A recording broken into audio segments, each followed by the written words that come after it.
Bonjour à tous et bienvenue pour cette quatrième vidéo sur les fractions. On va voir ici comment additionner et soustraire deux fractions. Donc on va commencer par la propriété. Imaginons qu'on ait deux fractions ayant le même dénominateur et qu'on veut les additionner. Et bien dans ces cas-là, la propriété elle nous dit qu'il suffit d'additionner les deux numérateurs. Même chose pour la soustraction. Si on a deux fractions avec le même dénominateur, et ben on aura juste à soustraire les numérateurs. Donc on va faire deux exemples, un pour l'addition et un pour la soustraction. 2 septièmes plus 3 septièmes. Donc là on voit que qu'on a un dénominateur commun, hein, les deux fractions sont sur 7, donc le résultat lui aussi va être sur 7. Et on aura juste à additionner les deux numérateurs, donc c'est-à-dire 2 plus 3, et on va trouver 5 septièmes.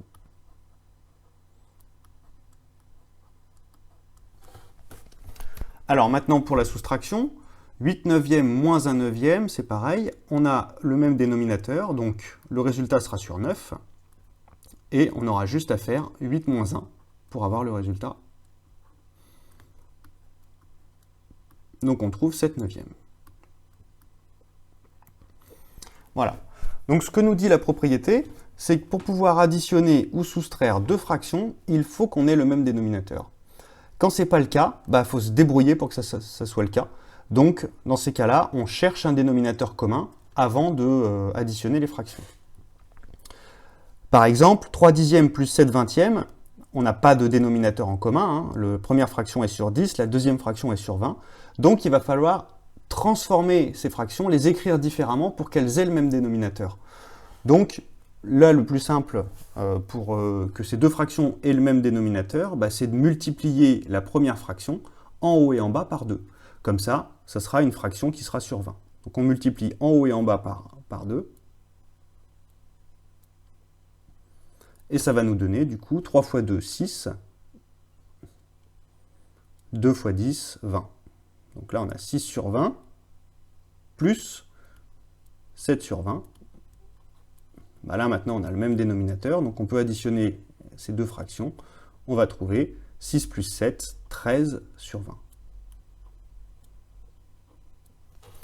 Bien. Alors, deuxième exemple, 2 moins 2 tiers.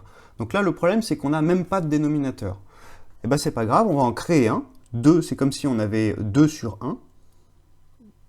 Et ensuite, on va faire apparaître un dénominateur en commun. Le plus simple, c'est de multiplier cette première fraction par 3. Comme ça, on aura une fraction qui sera sur 3 en bas ici. Donc on multiplie par 3 en haut et en bas. Donc ça va nous donner 2 fois 3, 6. Donc 6 tiers, moins 2 tiers. Alors en fait, on aurait pu voir directement que 2, c'est égal à 6 divisé par 3, donc on aurait pu écrire directement 6 tiers moins 2 tiers, sans forcément rajouter le sur 1 ici. Là. Et donc là maintenant, nos deux fractions ont le même dénominateur, 3, donc on regroupe, 6 moins 2, ça fait 4, donc on a comme résultat 4 tiers. Alors maintenant, troisième exemple, 4 cinquièmes plus 2 septièmes. Là, le problème, c'est qu'on n'a pas de façon simple, on va dire, de passer soit de 5 à 7 ou de 7 à 5. Donc, qu'est-ce qu'on va faire? On va ruser un petit peu. On va faire apparaître un dénominateur commun. Il nous faut un dénominateur commun pour pouvoir additionner ces deux fractions. Et pour le faire apparaître, on va multiplier la première fraction par 7. Donc, on multiplie la première fraction par le dénominateur de la deuxième. Donc, on multiplie la première fraction par 7, en haut et en bas. D'accord? Donc en bas, du coup, on aura 5 fois 7. Et de l'autre côté, on va multiplier par 5. Donc on va multiplier notre deuxième fraction en haut et en bas par 5. Voilà. Et de cette manière, on aura le même dénominateur en bas. 5 fois 7, c'est la même chose que 7 fois 5. Et donc notre dénominateur commun, ça va être 35. Donc du coup, ça nous donne 28 sur 35, plus 2 fois 5, 10, sur 35. Et donc là, on n'a plus qu'à regrouper les deux numérateurs. 28 plus 10, ça fait 38. Donc 38 sur 35. Bien. Alors, dernière expression, x moins 2 sur x. Alors là, tout d'abord, une petite remarque. X, ici, il doit vérifier une condition. Il doit être différent de 0. Hein, donc on va préciser ici avec x différent de 0. Pourquoi? Puisqu'en fait, on a vu qu'une fraction ne pouvait pas avoir un dénominateur nul. Et donc là, si x est égal à 0, ben, on va avoir 0 en bas. Donc ici, x doit forcément être différent de 0. Donc avec x différent de 0. Bien, et donc on cherche à regrouper, à faire cette opération, x moins 2 sur x.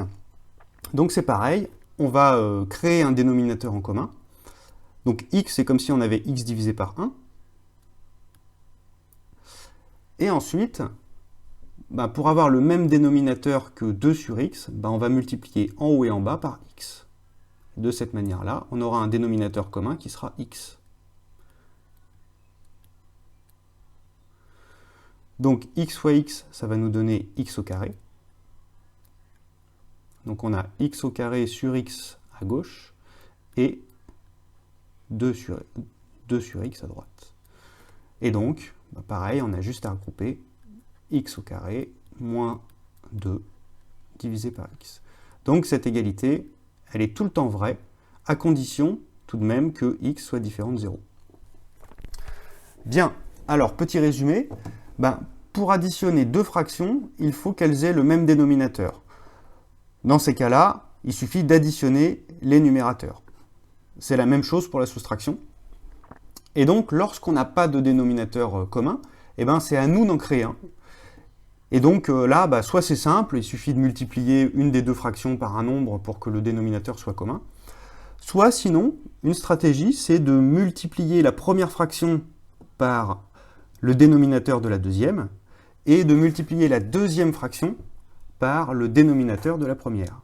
Et comme ça, les deux fractions auront toujours, dans ces cas-là, en faisant ça, elles auront toujours le même dénominateur. Voilà, c'est la fin de cette vidéo. Merci de l'avoir visionnée. N'hésite pas à consulter ma chaîne et mon site internet. Tu pourras y trouver plein d'autres ressources. À bientôt!